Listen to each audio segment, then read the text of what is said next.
the first time I looked at Forge World, and I was like, oh, hey, cool, oh, holy, you guys did what? There's just way too much.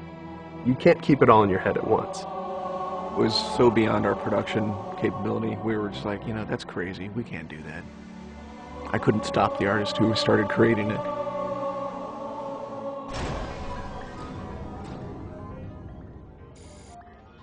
Forge is our editing tool that players can build their own maps. I mean, at its core, it's a map editor. We always had this vision right from the get-go, which is anyone can build anything. Giving the fans the tools, they can take it and run with it and make it their own. Forge World actually started as 5 separate maps. And I said, wouldn't it be cool if, like, you could play this and go over there and then play over there if you wanted? And Forge World was born. There were a lot of people telling us that, no, you cannot ship this as one big map. We have this awesome new automatically generated LOD system called Impostering that makes objects that are really far away really cheap to draw. We're pushing what we can do with the Forge budget, so that lets us have many more objects up on the screen at once, which lets us put more objects into Forge. Interesting to take the Banshee or Falcon out for a spin in Forge World, because it actually takes a while to get from one end to the other. The second you come into this space, you should know that you're on Halo. Our old friend, the Forerunners, come back, because the Forerunners create all sorts of cool, interesting pieces of geometry. We wanted to give people a variety of locations that they could forge in a different way. So a gulch, an island, an interior, a very small outdoor pocket, and then the rock, which was kind of based off Ascension. Let's use a lot of interesting parts in it so that people can manipulate it or we can change it. Why don't we bring back Blood Gulch and carve it all up into pieces so that people can start manipulating it in interesting ways. And then Sanctuary was the other one.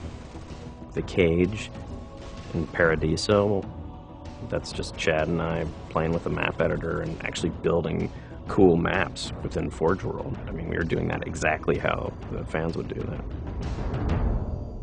we definitely looked at what we did in Halo 3 and said, what can we learn from this? It's one thing to build just a stunning amount of map variants, but like nobody was expecting Forge art, I don't think. Like that was just a completely, whoa, what? The Rube Goldberg machines, yeah, those are everywhere. In Halo 3, it was cool that you could move things around, but it was still kind of clunky. And we're like, we have to make this better. What are some of the tricks that the community is using, and how can we make those not be tricks and just make those be tools? We took that stuff and made it like a real feature. There's normal, phased, and fixed. So normal is like Halo 3 style, you know, it bumps into stuff when you let it go and it falls to the ground and moves around and stuff. And fixed is the same thing, except when you let it go, it stays exactly where it was.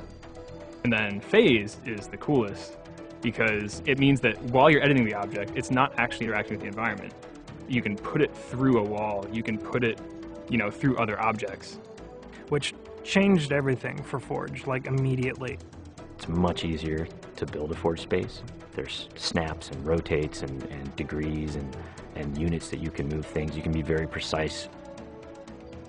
The camera controls, it's actually really good for object placement because like little touches on the stick don't translate into really sudden jumpy movements. And then we also have a fine editing mode. You click the stick in and then your camera starts moving very slowly. You're not spending like 3 hours trying to get one block to line up directly to 3 other blocks. You can select individual objects and say, get rid of all the objects of this type. So if you're trying to get rid of all the spawn points on a map because you want to go and replace all the spawn points, you can do that.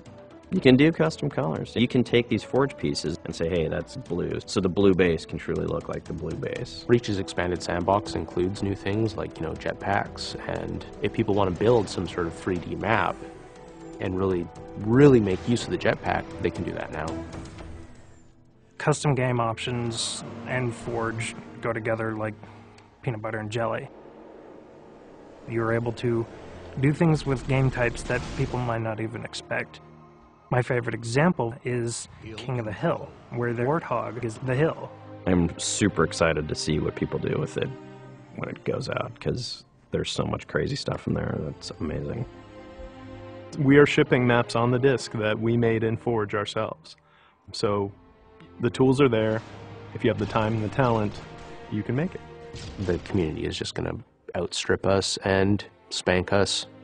With the new tagging system, you can save a forged variant, you can post it to your file share, and then you can say, you know, sweet new map. Things that are good are downloaded by a lot of people and passed around to a lot of people, and that makes the really sweet stuff bubble up to the top. I'm looking forward to what the next big community game type is going to be.